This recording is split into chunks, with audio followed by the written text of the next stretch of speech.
Let's do some word association. What words come to mind when I say Star Trek?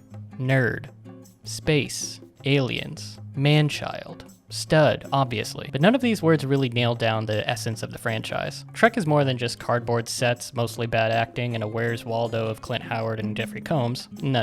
There is a deeper meaning. At the end of the day, science fiction is in some way supposed to hold up a mirror to humanity. The realm of science fiction depicts a society that metaphorically represents our own without being too literal. It's the perfect backdrop for exploring bigger ethical and societal questions that could occur in our universe. Star Trek does this kind of thing all the time, or at least it used to. Everyone knows what Star Trek is, but I'm betting a lot of you rolled your eyes the second I said its name. But where's the appeal? What makes old people like your dad leave it on in the living room after falling asleep in their recliner? Kids! I can't find the remote and I refuse to stand up! The dark matter particles. We may be able to modify a transporter enhancer with dark matter. Yes, to pierce the time stream long enough to lock on Dr. Burnham and beam her into our space-time.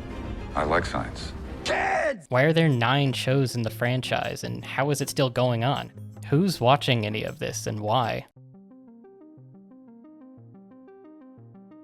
Most episodic dramas involve conflict and resolution in each of their episodes. When looking back on the golden years of Trek, the episodes that stand out to me are the ones that feature ethical dilemmas, or moral gray areas. An ethical dilemma is, in this context, when a character or group of characters are stuck between 2 conflicting moral requirements and every available choice seems wrong. This type of dilemma does more than just move the plot forward. It changes the characters within the story to question everything they thought they knew about their pre-established world. These conflicts open the minds of the characters and the audience and force them to think differently. For example, there's an episode of TNG called Half a Life where Loxana Troi falls in love with a man who's nearing 60 years old, and on his home world, one is expected to commit ritual suicide when reaching 60 to spare their families the burden of taking care of them. There's another more complicated episode in Deep Space Nine called Children of Time, where the crew crashes on a planet filled with people who turn out to be their own descendants from 200 years in the future. And if they leave, none of these people will ever be born. There's also transporter malfunctions and Warp 10 space salamanders, so Trek is kind of weird. Those aren't the only type of episodes. There's also comedic episodes, action episodes, mysteries, courtroom dramas. It's cooler than it sounds, I promise. Oftentimes there's some creepy space anomaly that affects the crew and they gotta figure out their way out of the situation. Some of the best moments for me come from when the show just takes a step back from the action and lets the characters just live their lives. There's episodes where they put on plays for each other. Picard plays the flute and paints in his spare time. Data tries poetry. Sometimes an episode will start as a slice of life story, but then end up being an action movie. Like there's one where they take shore leave on a planet with horses and Picard wants to bring his personal saddle because he's a huge dork. When he goes back to get it, he finds out there's some people trying to steal the ship, and the episode becomes like Die Hard on the Enterprise. Good stuff.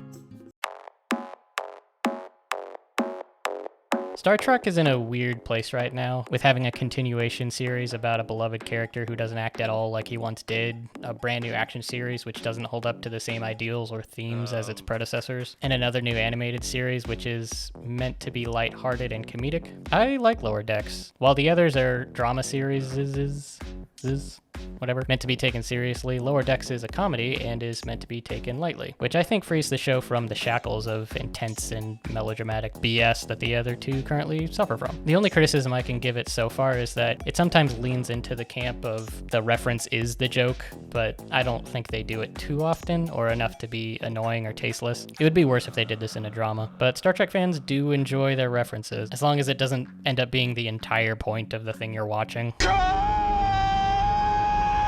I wouldn't recommend Lower Decks to everyone, but I would recommend it to a Star Trek fan who's tired of all of this.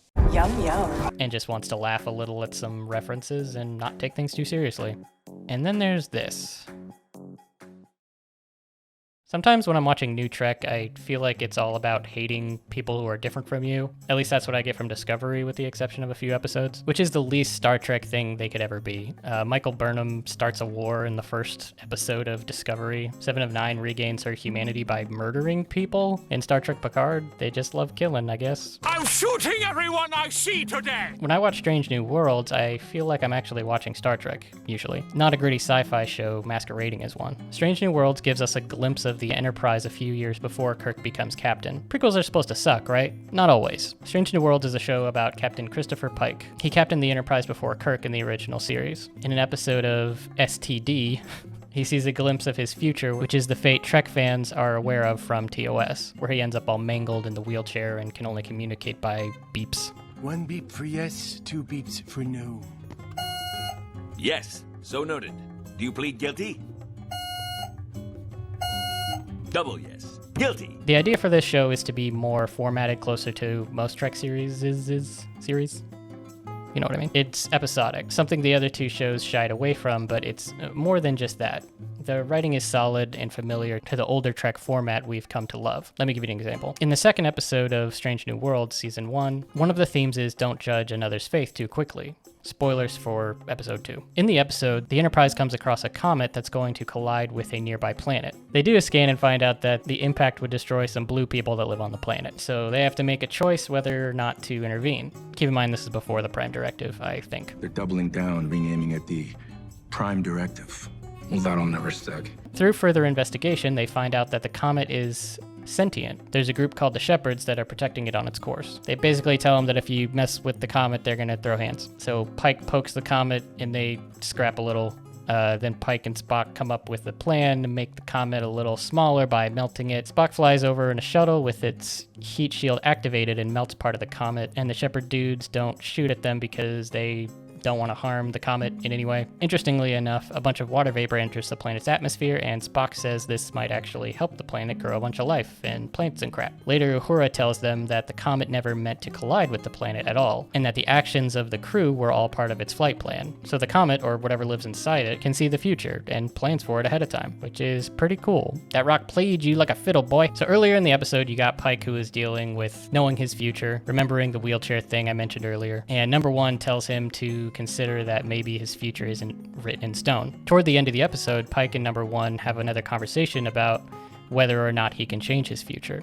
This is called the internal struggle of both the character and of this episode. The external struggle is everything that happens with the comet and Shepherd people, and both conflicts fall under the same theme. Characters also learn something from a meaningful interaction with another species. When they encounter a problem, they use their brains and science to find a creative solution, beyond violence, and in the end, everyone is better for it. Now that's a Star Trek! This is what Star Trek is supposed to be. I'm still in shock that the show actually pulled it off. Maybe not in every episode, but at least in a few. And this season has only gotten better since. Actually, I don't know about that. Science fiction, when put in the right hands, can challenge the way we look at the world without being too pushy or preachy. Kirk teaches us to be more bold. Picard teaches us that we can solve every problem with diplomacy. Sisko teaches us to always stand our ground. And Janeway teaches us that Tuvix needs to die. I'm not sure what we're going to learn from Pike the Boy Scout just yet, but I'm eager to find out. If the realm of science fiction interests you in any way, then I would wholeheartedly recommend that you give Star Trek a shot, if you haven't already. And if you can get past the first couple seasons of pretty much all the shows. Star Trek is about seeing the good in the bad, learning from people who are different from you. It's not just solving the problem of the week. There may be aliens, but like all science fiction, it's about humanity. More specifically, it's about bettering humanity and rising above the petty carnal nature and desires we often have trouble letting go of. This is what our species could be if we made the effort.